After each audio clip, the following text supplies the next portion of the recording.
The valley wind cut sharp with the sting of iron and old blood.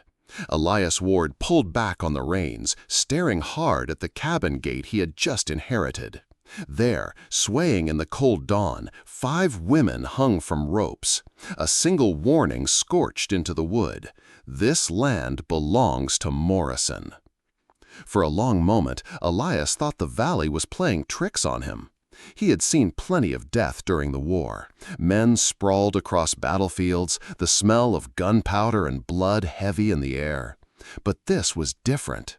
These weren't soldiers. These were women.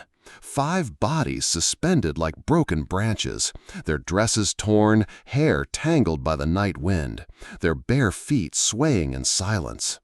The horse beneath him snorted nervously, stamping the frozen ground. Elias tightened his grip on the reins, his jaw set, silver-gray eyes narrowing. Uncle Jeremiah's will had promised him a new beginning in this land, a quiet cabin, a stretch of field, maybe the chance to forget the war that still lived in his bones. Instead, he was staring at death nailed to the very gate that should have welcomed him home. He swung down from the saddle, boots crunching on the frosted dirt. The closer he came, the worse it looked. Each woman had a sign pinned to her chest, the words burned into rough pine with the tip of a knife. Morrison's name branded them like cattle. Whoever had done this hadn't just wanted to kill, they wanted to make a statement. Elias reached up, fingers brushing the neck of the nearest woman. To his shock, he felt a faint pulse, weak but there. His heart slammed against his ribs. Another woman stirred, her breath shallow against the noose. These weren't corpses, they were still alive, clinging to the last threads of life in the cold dawn. A storm of thoughts battered his mind.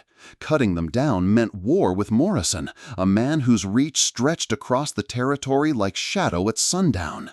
But walking away meant living the rest of his days knowing he had left 5 souls to die on his doorstep. His throat tightened. He thought of Jeremiah's words, spoken years ago when he was just a boy.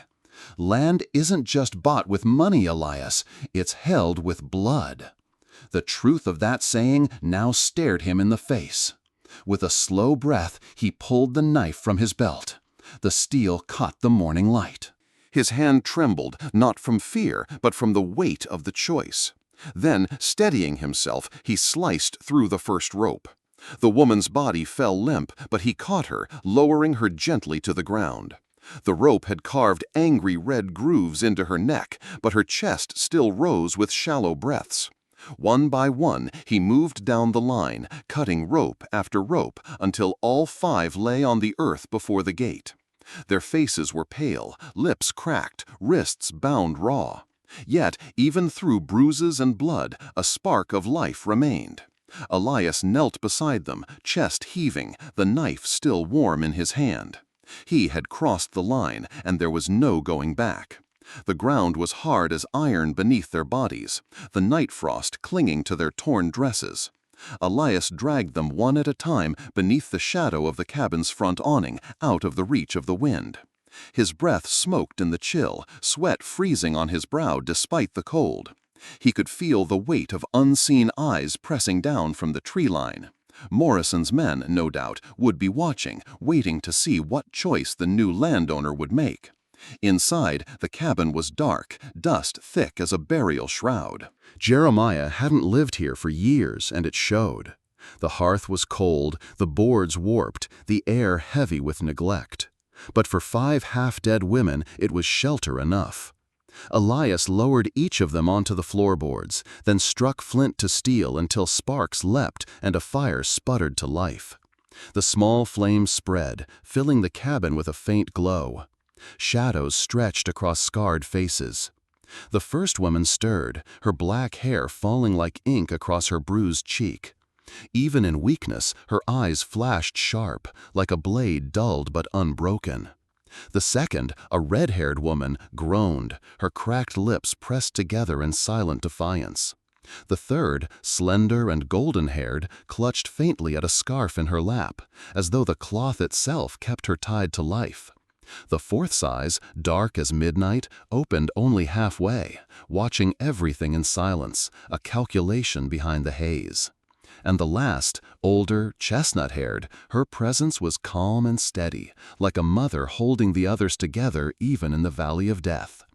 Elias knelt, his calloused hands trembling as he cut the bindings at their wrists and ankles. The ropes had bitten deep, leaving angry welts. Lashes and bruises crisscrossed their skin like cruel handwriting. Whoever had done this wanted them to suffer, to die slowly, to be displayed as a warning. For a long moment, Elias simply stared at the firelight dancing across their broken bodies. His mind drifted back to the war. Knights huddled in trenches, the groans of wounded men, the smell of smoke and iron. He had sworn never to fight again. Yet here he was, drawn back into blood by nothing more than a cabin and 5 women left to die. He poured a little water from his canteen into the mouth of the black-haired woman. She swallowed greedily, coughing, but her breath steadied. A faint voice escaped her cracked throat, raw but resolute. "Do not leave us behind." The words struck him harder than any bullet ever had. Elias pressed the canteen to her lips again, his jaw tightening. Out beyond the cabin walls, the valley wind howled. It carried the scent of rope, the smoke of gunpowder, and the promise of violence yet to come.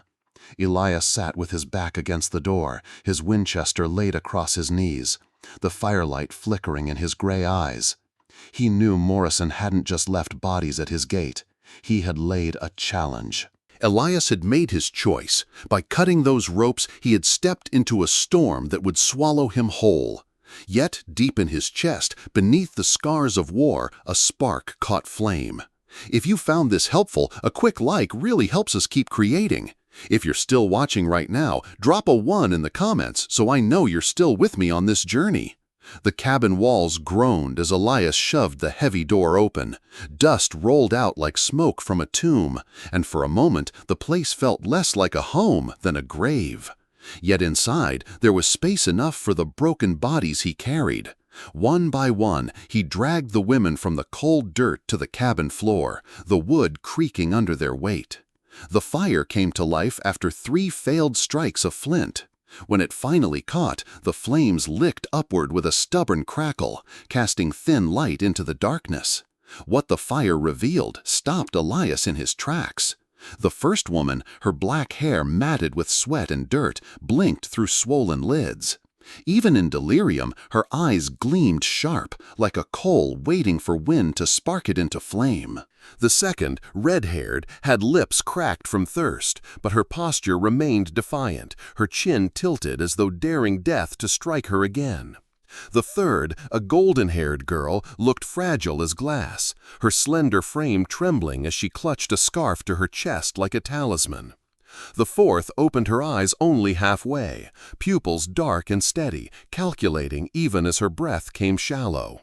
And the last, older, chestnut-haired, lay with the calm presence of someone who had held others together through worse storms than this. Elias lowered to one knee and cut the ropes at their wrists and ankles. The cords had bitten deep, leaving swollen ridges across their skin. His hand lingered for a moment over each welt, his jaw tightening. Whoever had strung them up had done it with purpose, intending pain to be part of the punishment.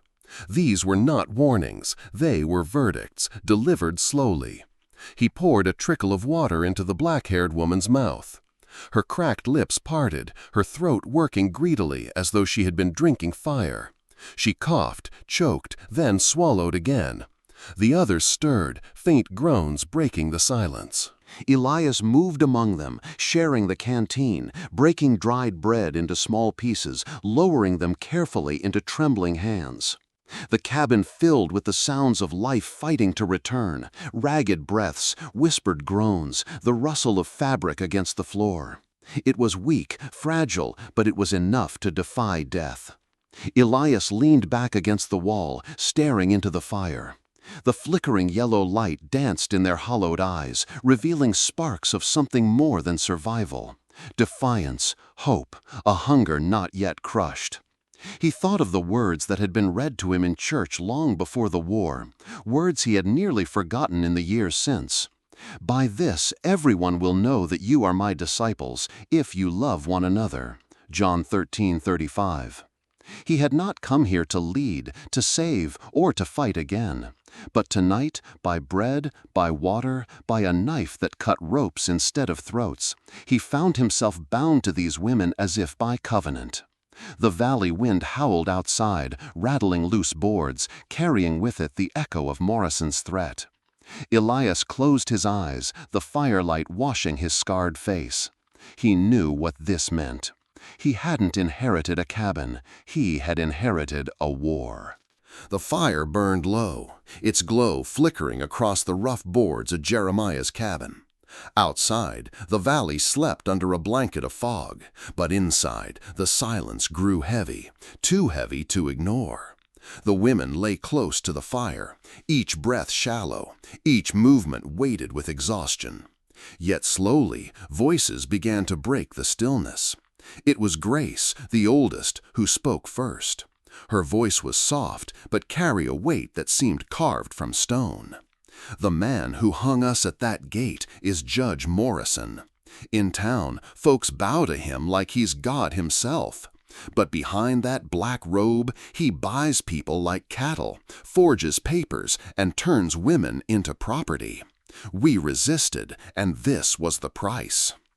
Elias said nothing, his jaw tightened, his fingers drumming against the stock of the Winchester across his lap. He had expected thieves, outlaws, maybe even a land feud.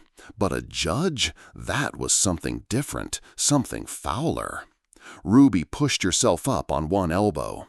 Her red hair fell wild across her bruised face, but her eyes burned like coals. "He burned my home to the ground," she spat, her voice raw with fury. "Then tried to force me to sign debt papers, papers I never owed. I refused. That night, I was dragged away while my little sister screamed. I swore I'd live long enough to watch him bleed." Sadie trembled beside her, the scarf still clutched in her fragile hands. Her voice cracked when she spoke. "I only wanted a quiet life on our farm. Morrison accused my father of horse theft with no proof. He said I was collateral for his trial. My father, he hanged himself the next day." Her words broke, and the scarf slipped from her grip, falling into her lap like a piece of the life she had lost. Silence fell again, broken only by the wind clawing at the walls. Elias clenched his jaw until his teeth ached. These were not just tales of cruelty. They were a pattern, a web spun by a man who wore justice as a mask. From the corner, Violet moved quietly. She was the least spoken of the group, her dark eyes studying the firelight rather than the faces around it. Now she reached into her small leather pouch and set it on the floor between them. Papers spilled out, contracts, land deeds, letters bearing forged seals. "We do not just carry scars," she said evenly. "We carry proof. Morrison thought hanging us would bury it all. But as you see, we are still breathing." Elias picked up one of the papers, holding it to the firelight. The seal shimmered in the glow, the signature a careful fraud. Rage coiled in his chest. Morrison hadn't just tried to kill them, he had tried to erase them. Clarabelle, the black-haired one, leaned forward. Her voice, though hoarse, cut through the room like a blade. "You thought you came here to inherit a cabin, Elias Ward. But this land is a battlefield, and Morrison does not allow bystanders. You cut us down. That means you chose a side." The fire cracked sharply, sending sparks into the air. Elias lowered the paper, his eyes steady, though his heart pounded with a storm he could no longer deny. Morrison was not merely a threat. He was the law, the gallows, the fire, and the noose. And now Elias had made himself the enemy of that law. The fire had burned down to glowing embers, the orange light pulsing like a dying heartbeat. Outside, the valley was wrapped in silence, broken only by the distant cry of a coyote and the restless shifting of Elias's horse. Inside the cabin, the air was thick with smoke and unspoken truths. Grace sat nearest the fire, her hands folded neatly in her lap. Though her face was lined with exhaustion, her eyes carried the calm of someone who had weathered storms before. She spoke softly, not to one person, but to all of them. Suffering can break us, or it can bind us. Tonight, we're still here. That means we're bound, for a reason. Ruby let out a bitter laugh, harsh as the crack of dry wood. Bound for the gallows, maybe? She sat hunched forward, her fingers tracing the grip of the colt Elias had given her. I want Morrison to pay, but he owns this town. He owns the law. What chance do we have, Grace? Grace met her gaze steadily. We have the chance that comes with truth, and with each other. The blonde girl, Sadie, shifted uneasily, her scarf once more clutched in her hands. I don't want to die, she whispered. Her voice was thin, like glass about to crack. But if I go back, there's nothing left for me. My father's gone, my home's gone. I have nowhere else to stand but here. Clarabelle leaned back against the wall, her black hair spilling across her bruised cheek. She hadn't spoken much since her sharp warning to Elias earlier, but now her lips curled into something almost like a smile. The girl's right. We have nothing left to lose. That makes us dangerous. Her eyes flicked toward Elias, daring him to argue. He didn't. He sat apart from them, back against the cabin door, Winchester balanced across his knees. His mind drifted, unbidden, to Jeremiah's words, spoken on long-ago nights when the old man would sit by a different fire, teaching a boy the truths of the frontier. Land isn't just bought with money, Elias, it's held with blood. Elias had thought it a lesson about sweat and toil, about the cost of building a home in wild country. But tonight, staring at the bruises and scars on the faces around him, he knew Jeremiah had meant something harsher. Land had to be defended, sometimes with justice, sometimes with steel. His chest tightened. He had come west to escape the war, to bury the soldier he had been. Yet here he was again, weapon in hand, fate pulling him back into violence. The choice was clear. Abandon these women and live with cowardice, or stand and fight, even if it meant dying. From her place near the fire, Grace's voice broke through his thoughts, steady and low, almost like prayer. The Lord is close to the broken-hearted and saves those who are crushed in spirit. Psalm 34:18. Her words drifted through the room like a balm, settling over them with quiet strength. Elias lifted his gaze to the fire, the reflection of the embers dancing in his silver-gray eyes. He said nothing, but in his silence, a decision was already forming. Outside, the wind shifted, colder now, carrying with it the promise of footsteps on the horizon. Dawn crept over the valley, pale and gray, the kind of morning that seemed to hide more than it revealed. The fog clung low to the earth, swallowing the fields and curling around the fence posts like smoke.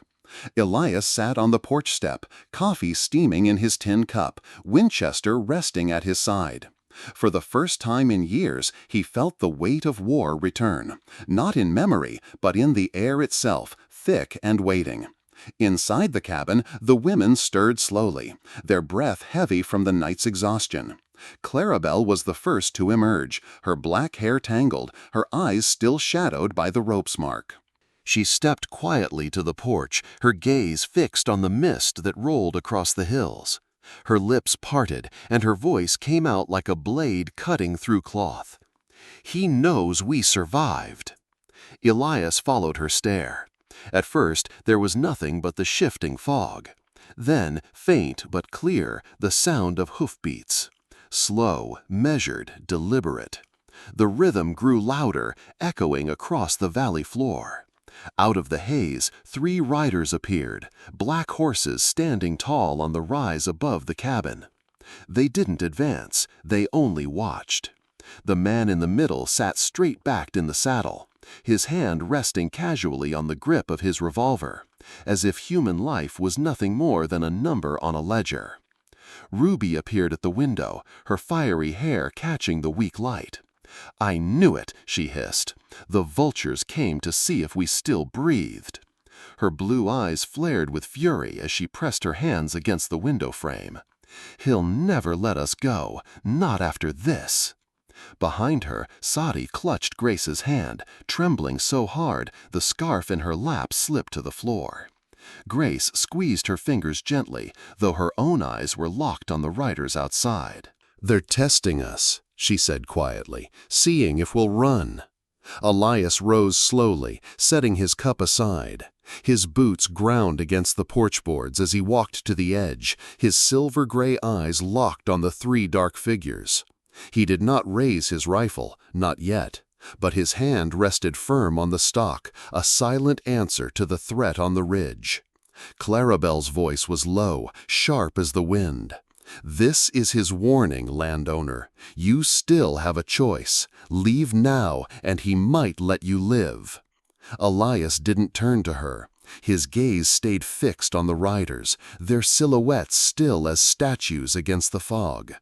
"And if I ride away," he said slowly, his voice like stone dragged across steel, "I leave you to hang again. That's not a choice." The words hung heavy in the morning air. Behind him, Ruby let out a sharp breath, Saga sobbed softly, and Grace closed her eyes as if in prayer. Only Clarabelle's lips curved into the faintest trace of a smile, tired, defiant, knowing. The hoofbeats faded after a time, the riders turning back into the mist.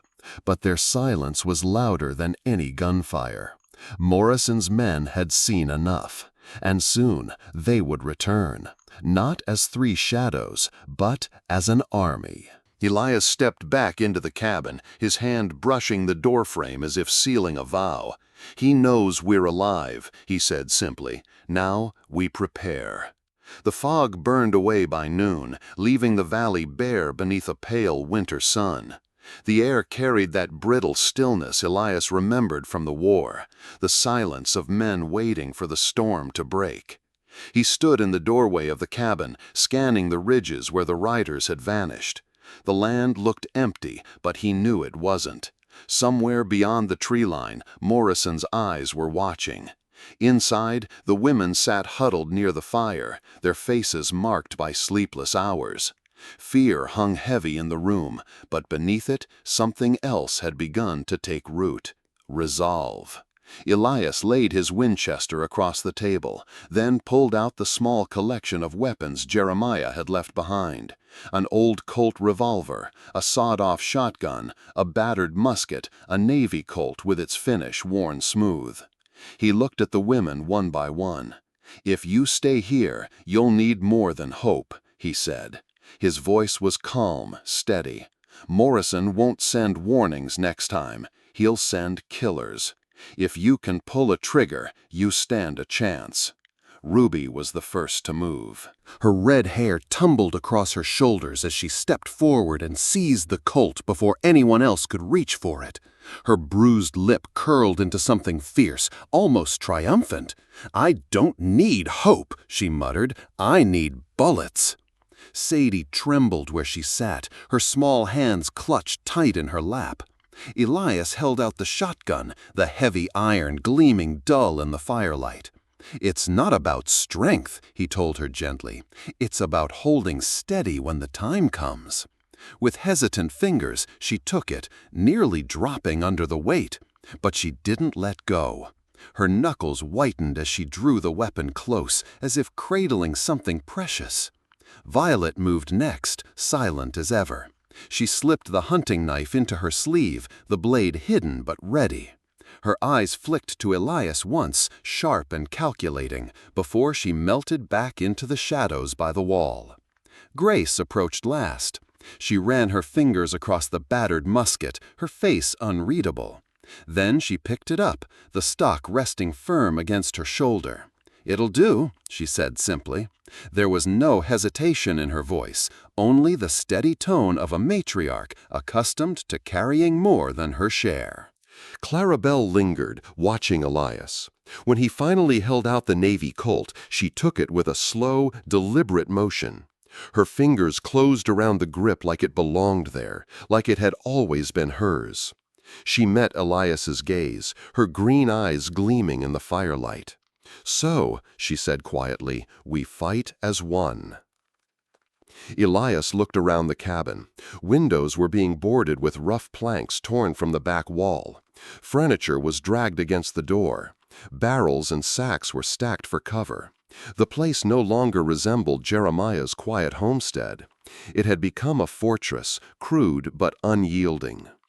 Grace's voice rose above the sounds of hammering. As she loaded powder into the musket, she whispered words Elias hadn't heard since the trenches. "He trains my hands for battle. My arms can bend a bow of bronze." Psalm 18:34. The verse hung in the smoky air, not as a boast, but as a prayer. By the time the sun dipped behind the ridge, the cabin was ready. 6 souls stood inside, not as victims, but as defenders, their weapons gleaming in the firelight, their eyes hard with the knowledge of what was coming. Night fell fast, swallowing the valley in a darkness that felt heavy, deliberate, as if the land itself knew what was coming. The only light came from the cabin fire, its glow seeping through cracks in the boarded windows, painting faint orange stripes across the frozen dirt. At first, it was just the sound, the low, distant thunder of hooves. Elias rose for his seat, every muscle tight. The others stilled. Even the fire seemed to hold its breath. The hoofbeats grew louder, steady as a war drum. Then the first torches appeared, flickering against the tree line.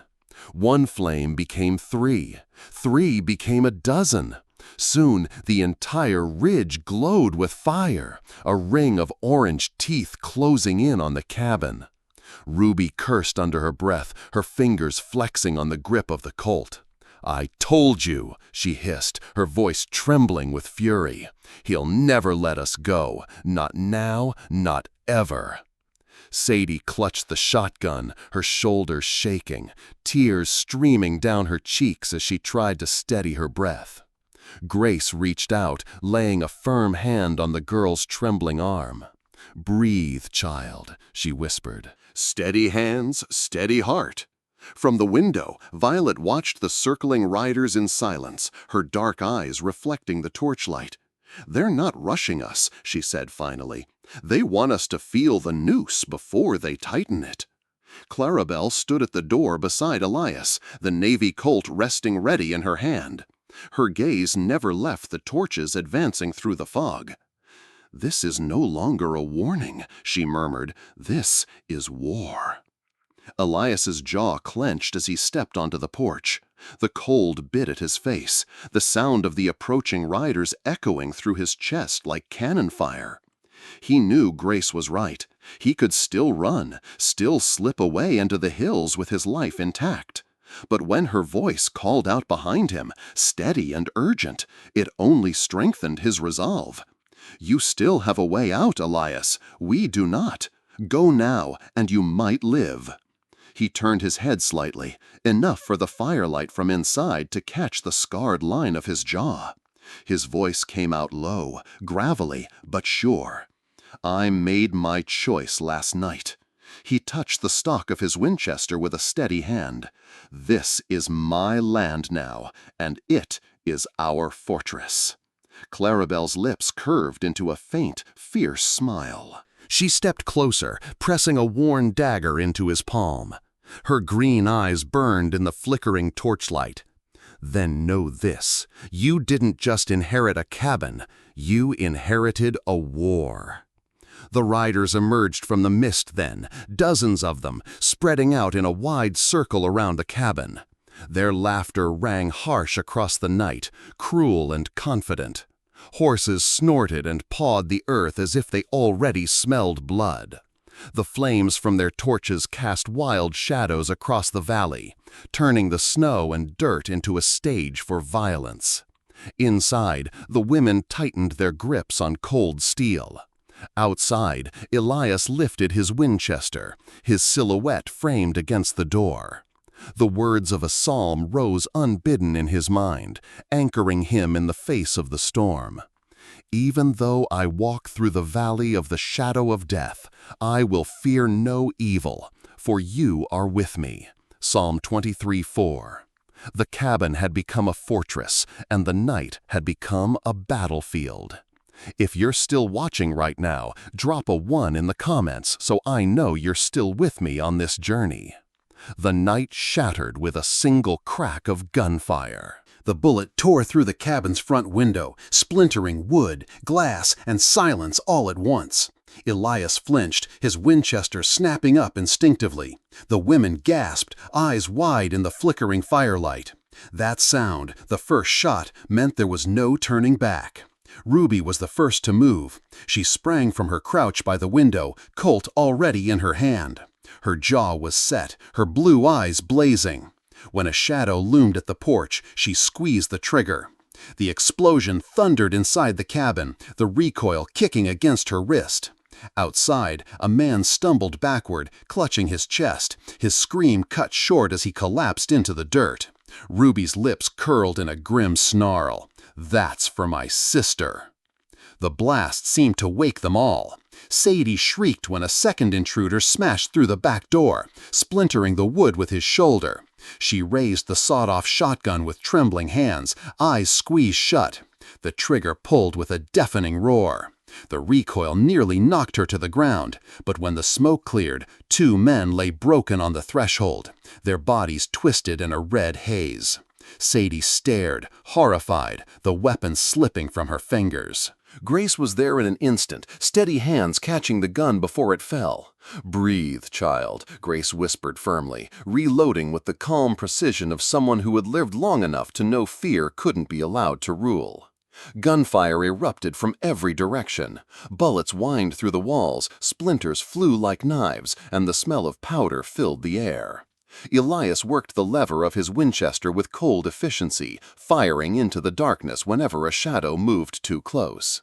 A rider tumbled from his saddle, a torch falling from his grip and igniting the brittle grass near the fence. Flames licked upward, casting the valley in a wild orange glow. Violet stayed low, crouched in the corner, her hunting knife clutched tight. She watched the door, silent, waiting. When another man forced his way inside, she struck, swift and merciless, her blade flashing in the firelight. He gurgled, collapsed, and did not rise. Violet said nothing, only wiped the blood from her hands onto the floorboards and returned to her place in the shadows. The cabin was no longer a home. It was a storm, wood cracking, fire roaring, guns screaming into the night. The women, who only hours ago had been half dead from the noose, now fought with the fury of those who had nothing left to lose. Elias glanced at them between shots, Ruby reloading with clenched teeth, Sadie trembling but still clutching the shotgun, Violet crouched like a shadow, Grace steady as stone, Clarabelle at the door with her navy Colt raised high. Their faces were lit by fire and fury, survivors transformed into defenders. Outside, the gang shouted and cursed, their torches burning brighter, their numbers pressing harder. The battle had begun, and Elias Ward knew this night would decide everything. The screams of dying horses echoed across the valley as gunfire rattled the night. The Morrison gang pressed harder, circling the cabin like wolves around a wounded beast. Bullets ripped through the walls, showering the room with splinters. Smoke hung thick inside, stinging eyes, choking lungs. Grace moved with the calm of a seasoned matriarch, even as chaos raged around her. She lifted the heavy jar of kerosene Elias had placed near the hearth, struck a match against the table, and hurled it through the shattered window. The night erupted in flame. Fire blossomed across the yard, catching the dry grass and spreading fast. Horses reared and screamed, their riders thrown into confusion as the blaze surged between them and the cabin. Shadows leapt high on the cabin walls, wild and frantic.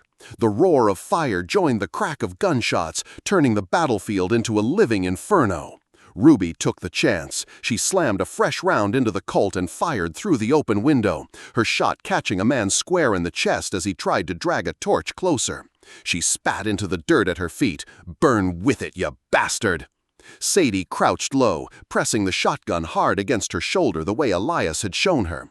When another rider broke through the smoke, she fired. The blast lit her face, her body shaking from the recoil.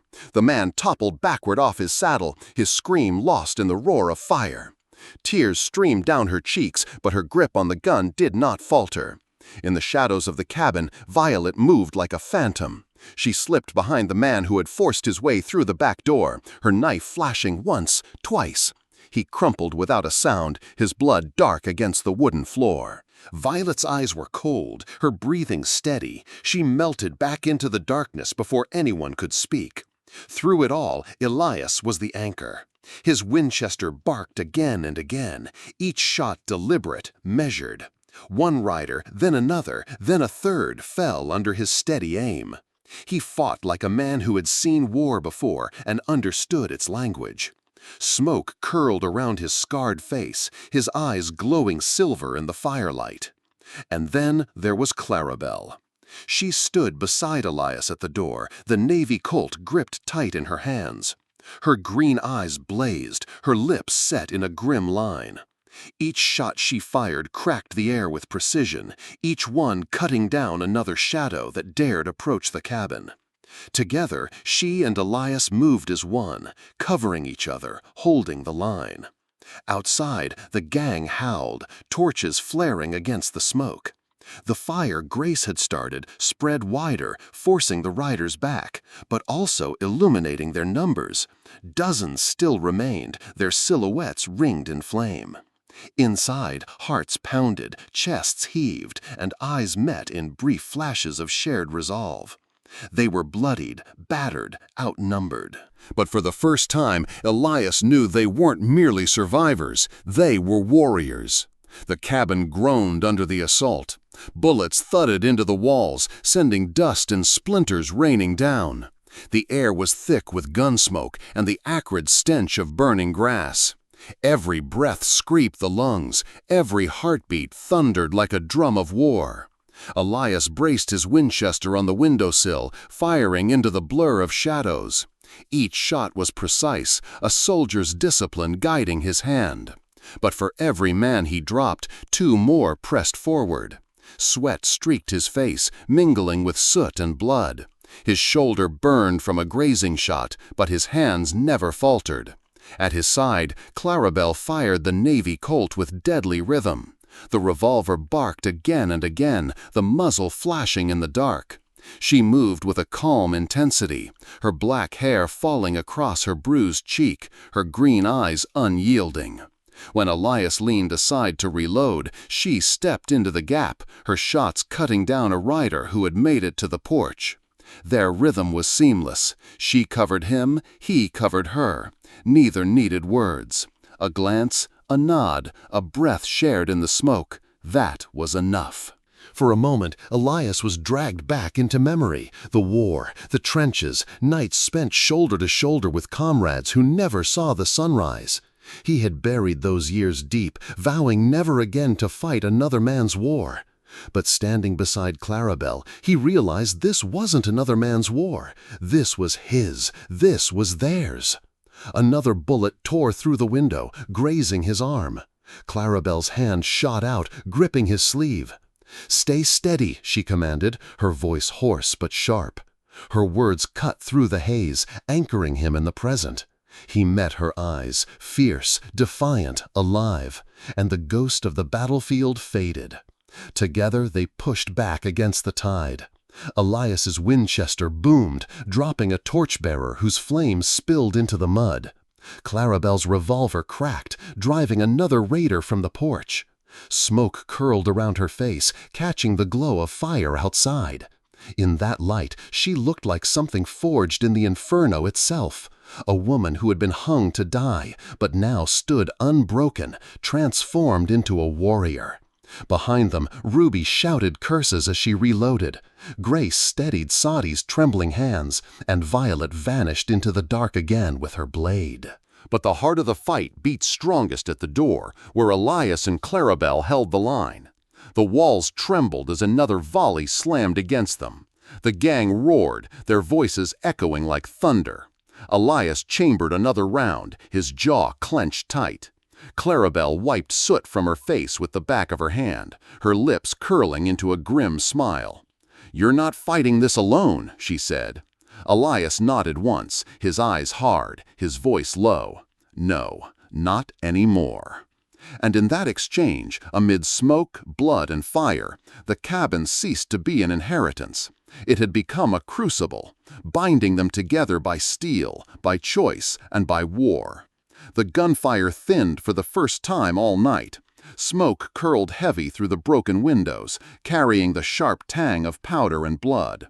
The attackers' shouts quieted, replaced by the uneasy snort of horses and the crackle of fire outside. Elias lowered his Winchester, listening. The silence was worse than the bullets. It was the kind of pause that came before something greater. And then he saw him. From the smoke, a rider emerged, tall and straight in the saddle. His black coat billowed with the night wind, torchlight glinting off polished silver at his side. Judge Morrison. His presence seemed to draw the valley itself taut, every shadow bending around him.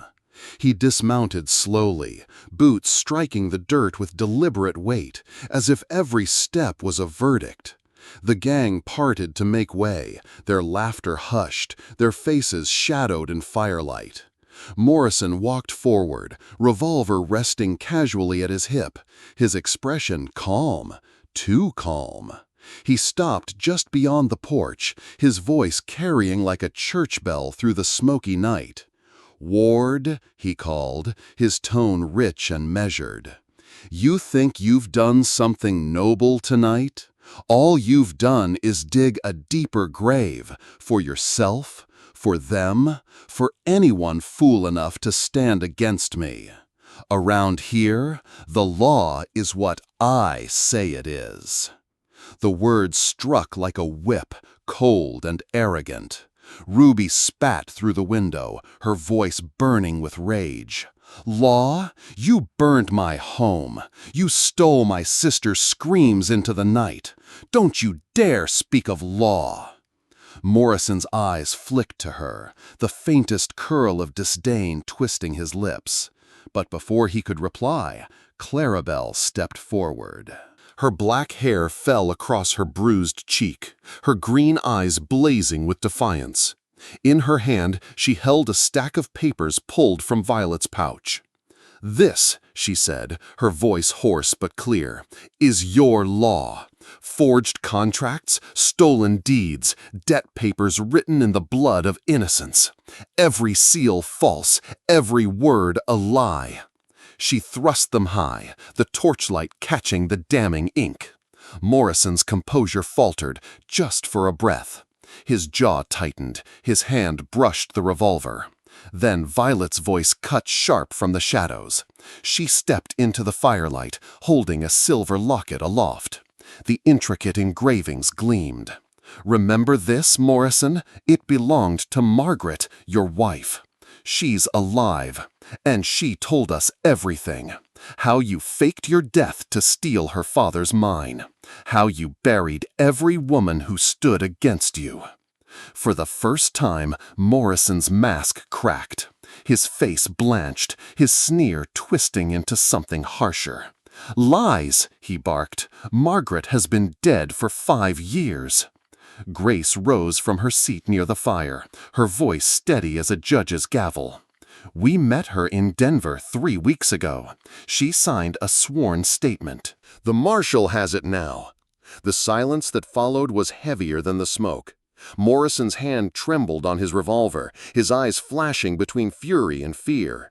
For the first time, Judge Morrison looked less like the law, and more like a man cornered by truth. The torchlight trembled across Morrison's face, shadows carving the fury etched there.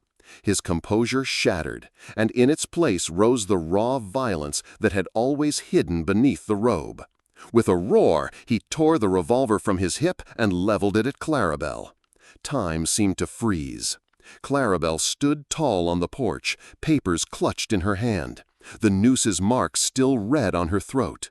Her green eyes locked on Morrison without flinching. But Elias saw it, the twitch in his finger, the glint of steel, death flying toward her. Instinct took him before thought. Elias shoved Clarabelle hard to the side, his body stepping into the line of fire. The revolver cracked, the bullet grazing his shoulder, spinning him half around. Pain seared hot and sharp, but he raised his Winchester in the same breath, the motion as fluid as a prayer. The rifle barked. The shot struck Morrison square in the shoulder, the force knocking him back. His revolver clattered into the dirt. The gang gasped, some stumbling, others faltering, their faith in the invincible judge wavering for the first time. Elias staggered, blood soaking his shirt, but he stayed on his feet. His silver-gray eyes burned in the firelight, unyielding. Behind him, Clarabelle scrambled up, her hand gripping his arm, steadying him even as she shook with rage. Ruby stormed to the doorway, her Colt raised, her voice a raw cry that cut through the night. "From this day on," she shouted, "it's you who will hang." The women gathered around, their presence forming a wall of defiance behind Elias. Grace with the musket steady in her hands, Sadie pale but gripping the shotgun tighter than ever. Violet standing silent but watchful, knife still slick with blood. Morrison writhed in the dirt, clutching his bleeding shoulder, his face twisted with hatred. "You think this changes anything?" he spat, his voice cracking. "I am the law." "No," Elias said, his voice low, gravelly, but strong enough to cut through the chaos. "You were the law. Tonight, you're just another outlaw bleeding in the dirt." The gang hesitated, torches flickering in their hands, their eyes darting between their fallen leader and the defenders at the cabin. The aura of fear Morrison had commanded began to crumble. For the first time, they looked uncertain. The air was thick with the smell of smoke and blood. The fire crackled, consuming the night. Elias stood, wounded but unbroken, Clarabelle at his side, the women arrayed like pillars around him. In that moment, they were no longer prisoners, no longer victims. They were the jury, and their verdict was written in fire, steel, and truth. The battlefield fell eerily quiet. The gunfire had ceased, leaving only the crackle of flames licking the blackened fence posts and the labored breaths of the wounded. The Morrison gang stood frozen, torches wavering in their hands, their eyes darting between the bleeding judge and the cabin defenders who refused to fall. Elias leaned heavy on his Winchester, blood soaking through his shirt, but his stance was unshaken. Clarabelle steadied him with one hand on his arm, her green eyes still burning with the fire of defiance. Ruby, Sadie, Grace, and Violet stood close, their weapons leveled, their faces fierce despite the smoke and exhaustion. Morrison groaned, struggling to rise, his black coat torn and stained red. He staggered, clutching his wounded shoulder, his voice ragged with venom. "This isn't over," he hissed. "I'll bury you all before I—" The sound of hoofbeats cut him short. From beyond the burning ridge, another line of riders emerged, not Morrison's men, but a new formation. The moonlight caught on shining badges, the silver glint unmistakable even in the haze. At their head rode Marshal Thompson, his white beard catching the glow, his eyes sharp as tempered steel. The gang shifted uneasily, their confidence dissolving like smoke. Some lowered their weapons. Others turned their horses outright, vanishing into the night. Without Morrison's iron grip, they were nothing more than scattered vultures. The marshal reined in before the cabin, his gaze sweeping the field, the corpses, the flames, the wounded judge writhing in the dirt. Slowly, he dismounted, his boots crunching on the frost-hardened ground. He gestured, and his deputies closed in. "Jeremiah's boy, Thompson said, his voice carrying solemn weight as his eyes met Elias's. Then his gaze shifted to the 5 women standing beside him. "You did what no court in this territory dared to do. You survived, and you testified with fire." Grace lowered her musket, her breath trembling, but her eyes firm. "Justice may come late," she said, her voice low and steady, "but it comes." The marshal's men seized Morrison, wrenching his arms behind his back. His revolver lay forgotten in the dirt as iron shackles bit into his wrists. He fought, spat curses, but his power was gone. His words fell empty into the night, drowned by the crackle of fire and the steady rhythm of hoofbeats as deputies tightened the circle. Ruby stepped forward, her Colt still warm in her hand. She looked Morrison in the eye one last time, her voice hard as iron. "You'll hang, and this time the rope won't break." The marshal gave a curt nod. "He'll stand trial in the light of day." For the first time since the night began, silence brought peace instead of dread. The torches dimmed, the valley breathed, and the defenders inside Jeremiah's cabin allowed themselves to exhale. Elias sank onto the porch step, Clarabelle still steadying him. His eyes lifted to the night sky, where the smoke thinned and stars pierced through once more. A verse rose unbidden in his chest, a promise in the ashes. "The Lord sets the lonely in families." Psalm 68:6.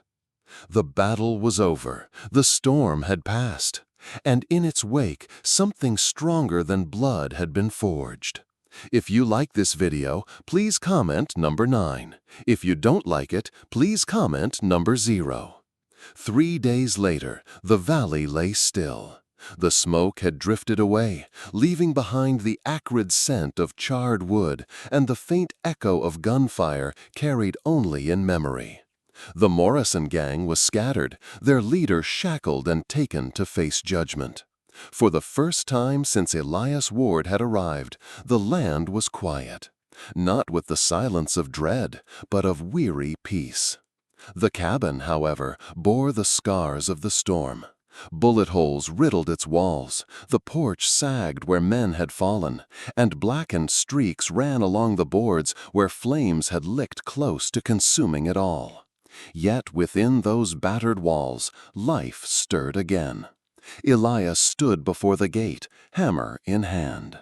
He had torn down the ropes that once hung heavy with Morrison's cruelty and fed them to the fire until nothing remained but ash.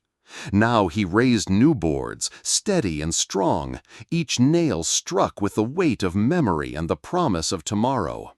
Where death had once swayed in the wind, a new threshold rose, a symbol not of warning, but of endurance. Around him, the women each found their place in the work of renewal. Sadie knelt in the dirt where the garden had once grown, her frail hands pressing seeds into the earth. Her face was pale, her body still weak, but her determination burned bright as she tended each fragile stem. "Life begins here again," she whispered, as if speaking not only to the soil, but to herself. Ruby strode through the corral, her fiery hair flying loose in the cold wind. She whistled sharply, calling the frightened horses back from the tree line where they had fled during the battle. With a patience she did not show in battle, she soothed them, brushing their coats, mending their harnesses. "You're free now," she muttered, her voice softer than the Colt she had fired days before. "And so am I." Inside the cabin, Violet sat cross-legged on the floor, papers spread before her like maps of hidden treasure. Contracts, deeds, and letters lay in neat rows as she catalogued them, her quiet voice reciting each name, each seal, each forged lie that would soon unravel Morrison's empire. She worked with the patience of someone weaving justice thread by thread. Grace moved steadily from task to task, mending torn cloth, boiling water, keeping order as naturally as breathing. Her stern voice softened only when she guided the younger women, reminding them to eat, to rest, to breathe. In her presence, the cabin felt less like a fortress and more like a household again. And Clarabelle? Clarabelle stood often at the porch beside Elias. She did not speak much, but her eyes searched the horizon, sharp and unyielding, as if daring any remnant of Morrison's darkness to return. When Elias lifted the final board into place, her hand brushed his, steadying the weight. Their eyes met briefly, no words exchanged, but a bond unspoken and unbreakable forged between them. As the sun dipped low, Elias leaned on the hammer, surveying the cabin and the women who moved with quiet purpose around him. His voice was rough, worn by battle and smoke, but steady. "I thought I inherited a cabin," he said softly, "but the truth is, I inherited all of you." No one answered, but they did not need to. The truth was written in the soil Sadie planted, in the horses Ruby freed, in the papers Violet preserved, in the steady hand of Grace, in the watchful fire of Clarabelle's gaze. The ropes were gone, the ashes scattered, and in their place rose something stronger than wood or stone: family. The evening settled gently over the valley, a quiet cloak after days of fire and fury. The rebuilt gate stood firm, the cabin walls patched and mended, smoke curling softly from the chimney. What had once been a place of terror now glowed with the simple light of a home. Inside, the hearth crackled, not with the desperate roar of battle, but with the steady warmth of peace. The six of them sat close around the fire, bowls of stew warming their hands, the smell of fresh bread filling the air. For the first time, laughter touched the cabin walls, fragile at first, then stronger, as if daring to claim space where sorrow had once ruled. Ruby told a story about the first horse she had ever broken, her voice fierce but her grin unguarded. Sadie listened wide-eyed, clutching her scarf less like a relic and more like a comfort. Violet offered quiet corrections when Ruby exaggerated, her dry humor sparking another round of laughter. Grace kept the rhythm of the moment, her voice steady and warm, urging them to eat, to live, to let joy return. Clarabelle sat slightly apart, though not distant. Her eyes glowed in the firelight, reflecting both the scars of what had passed and the strength that had risen from it. When Elias caught her gaze, she did not look away. Instead, she placed her hand gently on his, her touch light but sure. No words passed, yet the meaning was clear. Trust, forged in fire, would not be easily broken. Elias leaned back, listening to the cadence of their voices, the soft clink of spoons against bowls, the fire's steady heartbeat. His thoughts drifted to Jeremiah's words, spoken long ago. Land isn't just bought with money, it's held with blood. For years, Elias had understood that only as the cost of toil, the sweat of a rancher's brow, the blisters of hard labor. But now he knew Jeremiah had meant something greater. Land was held with sacrifice, by the blood of those who defended one another, by the bonds formed in struggle and trust. He looked around at the faces lit by firelight. Ruby's fierce grin, Sadie's fragile hope, Violet's quiet watchfulness, Grace's calm authority, Clarabelle's steady flame. They were no longer victims of Morrison's cruelty. They were a family, not by birth, but by choice. The fire popped, sending sparks up the chimney. Elias cleared his throat, his voice low and rough, but carrying in the hush of the cabin. "Some ropes are meant to kill," he said. His eyes lingered on each of them in turn. "But when you find the courage to cut them, they can become the ties that bind." Silence followed, deep and reverent. Then Grace, her voice soft as prayer, answered, "For I know the plans I have for you, declares the Lord, plans to prosper you and not to harm you, plans to give you hope and a future." Jeremiah 29:11. The words settled into the room like a blessing. Sadie closed her eyes, a tear sliding down her cheek, but this time it was not grief, it was release. Ruby exhaled a sharp breath, her shoulders finally easing. Violet gave the faintest of nods, as though sealing the truth in her quiet way. Clarabelle's hand tightened gently on Elias's. Outside, the moon rose high, bathing the valley in silver light. The cabin stood beneath it, scarred but standing, its walls echoing now not with screams or gunfire, but with the sound of new life being born. No longer a symbol of Morrison's cruelty, but a fortress raised by those who dared to stand tall against the dark. And in that wild land, where blood and ash once ruled, hope had taken root. My friend, perhaps as you've listened tonight, the echoes of this tale have stirred something deeper. Memories of dusty afternoons long gone, the weight of choices made, or the people you once held close. These stories of the frontier are more than bullets and blood. They are about the courage to stand when darkness presses in, about bonds forged in fire, and about the quiet grace of finding family when all seemed lost. Maybe you, too, have faced your own valley of shadows, times when hope seemed thin, when the ropes of life threatened to choke the spirit. And yet, like Elias and those women, you found strength, or someone cut the rope for you. That, my friend, is what makes these true Wild West stories endure. If this story touched your heart, leave a comment, share where you're listening from, and subscribe so we may ride again together into another tale beneath the western sky.